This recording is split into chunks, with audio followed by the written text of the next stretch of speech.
been hearing a lot of buzz recently about niching. And in today's video, we're going to deep dive into the pros and cons of a niche store and also an everything store. If you guys have been around here for a while, you know that historically we've kind of been an everything seller, and over the last 6 months we have tried out niching down a DVD store so that we could get an idea of the differences between a niche store and an everything store. And before we get into the positives and negatives of niching, let's actually talk about what niching is. It's essentially bringing your store down to a category of items that allows you to streamline your processes and hopefully your sourcing opportunities, much like we've done with the DVD store.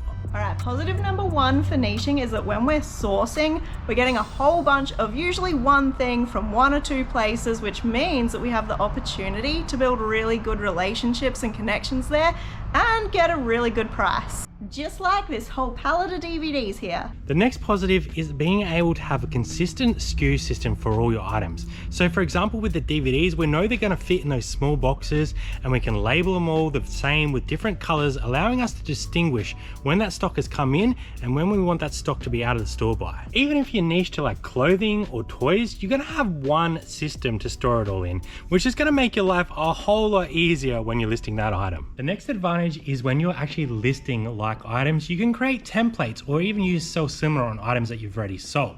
So listing 5 or 10 DVDs is going to be a lot quicker than listing 5 or 10 random items that I need to create new listings for every single time. The next advantage is when you come to your packaging of those items, because you're going to have sort of 4 or 5 standardized package sizing that will allow you to standardize your packages as well. So for us on DVD store, we have single DVDs, we have up to about 8 that go in smalls. Anything above that up to about 12 goes in mediums, and then we have small and medium boxes as well. It also allows you to filter through your stock a lot quicker. As you'll see, Jazzy right now is sorting some DVDs from that pallet we just got in, and we can pretty much get through a pallet within about 45 minutes to an hour because we know the stock that's going to sell in our store and the stock that we need to move on. And I think the last big advantage of having a niche store is those repeat customers. If you become a good quality seller and they know that you're going to sell good quality items to them and your service is going to be consistent with them every single time, they will come back to you and buy again. Because you're listing the same type of stuff over and over, they know you're the place to come to. Saying all this, there are some disadvantages to niching. It's not all sunshine and rainbows when it comes to niching. Here are a few things to be aware of before you decide to niche down your store. Number one, are you actually going to be able to get enough of that type of stock in your area to niche down? For example, the DVD store, as much as we love getting DVDs in and listing 10 a day and hopefully selling through a lot of them, we can't get quite enough of them to keep scaling that store to a high level.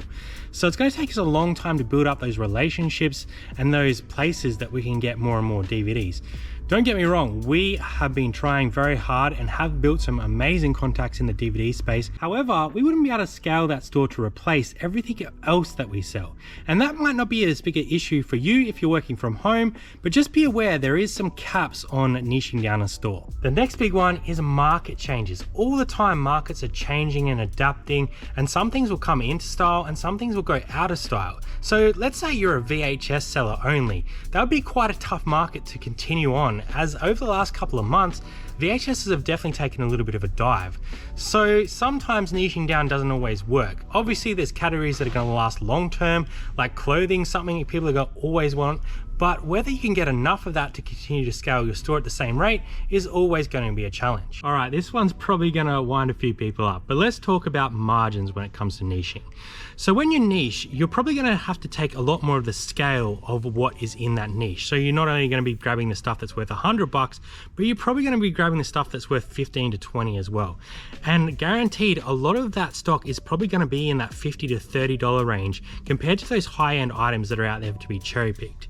So when you do niche down, you can expect that your overall margins may decrease. I'm not saying that's going to be the case in every occasion, because sometimes you can buy it at cheaper rates if you're buying in bulk, but you're also going to be taking a lot of that lower end stock. So just be aware of that if you're going to niche down. I'm not saying that's the case for every circumstance when you're niching, but it is the case for most cases.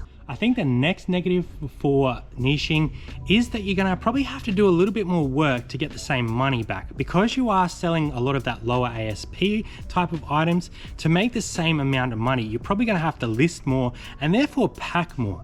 Now, does that actually equal out on the other end when it is easier to list and easier to pack? That's something that you'll need to consider, but you are gonna be listing more and you are gonna be shipping more to try and make the same money. Unless you're able to somehow hack the code and keep that ASP really high. And now, let's talk about some disadvantages and advantages of the everything store. A positive. Every single thing is an opportunity. So when we're at a garage sale or we're in a store and someone's got CDs, but they also have a cool pair of boots and we say, what else do you have? Every single thing is an opportunity for us. So we're not missing out on any potential profit because we only sell CDs, so we're gonna leave those boots on the shelf. Everything is game. The next advantage of being an everything seller is your potential margins. And the reason I say that is because when you're niching, you are going to be taking a lot of that lower end stuff. When you are an everything seller like that, we can kind of cherry pick 20, 30 different categories and take the top end over $50 ASP items and hopefully buy them in at a price that allows us to make greater margins. So we don't have to deal with all that lower end stock that you potentially would do in a niche. The next one might cause a little bit of controversy, but I think the everything seller has a bit more diversity. I couldn't sell the same thing over and over all the time because I like listing different things. Now, when I say that, I do batch up things, but it means that I'm not listing shoes every single day of the week or jeans every single day of the week. It allows me to have a bit of flexibility in my day and a bit more enjoyment. Lastly, it gives us a bigger customer base. So we're not just focusing on just people that buy DVDs when we're selling everything, we're focusing on the whole market. So our potential customer base is a lot wider than say just the DVD store. On the everything store, we might have book buyers, we might have toy buyers, we might have clothing buyers. So it allows us a greater reach across a wider community and therefore hopefully the opportunity to make more money. All right, let's get into some of the negatives of having an everything store. And the main one is not having the same processes for everything. So it creates a little bit of lack of control. So we might have some electronics coming in, we may have shoes coming in, and it all requires different processing techniques and different ways of storing that product. So unlike the niche store, not everything fits nice and perfectly in racks. And if we talk about listing, we have the same problem. There is a lack of consistency there because a pair of boots is listed very differently to a shirt. So it creates a few more workarounds that you have to put in place to allow you to get through your listing a lot quicker. I think the biggest disadvantage of being an everything seller is the space it takes up. For example, the DVD store only takes up one row of stock, whereas everything else takes up pretty much the whole warehouse. Luckily, we got quite a lot of room to go up if we need it. And I think the last one that is a bit of a negative as an everything seller is you probably don't have as much expertise in any given subject. You have quite a lot of expertise across a range of subjects, but if I say found this space robot right here, I probably wouldn't be able to tell you the difference between this and a very expensive one. Whereas if I only sold space robots, I'd be able to tell you that this is only a $30 to $40 space robot rather than the $500 to $600 ones. So this video isn't really designed to make you choose between niche and everything stores because I think there is great examples of both. All I'm saying is there are disadvantages and advantages to each situation. And if you are going to niche, you're going to have to build some pretty awesome connections to allow you to scale to a level where you can go full time. Because if you work on the 30 to 40% profit model, which most resellers aim for, you're going to need to make $150,000 just to pay yourself $50,000 each and every year. Now saying this, not everyone wants to be full time. So if you're a part-time seller, niching down can be great for your business. If you're just starting out as a reseller, you might want to try a few different areas so you can work out what is available in your area, because you're not always going to be able to find the same stock as somebody else. So I hope this video has given you some context of what an everything and a niche store looks like and has helped you make a decision on what is going to work for you. And we will see you next time on Aussie Thrifters. Bye for now.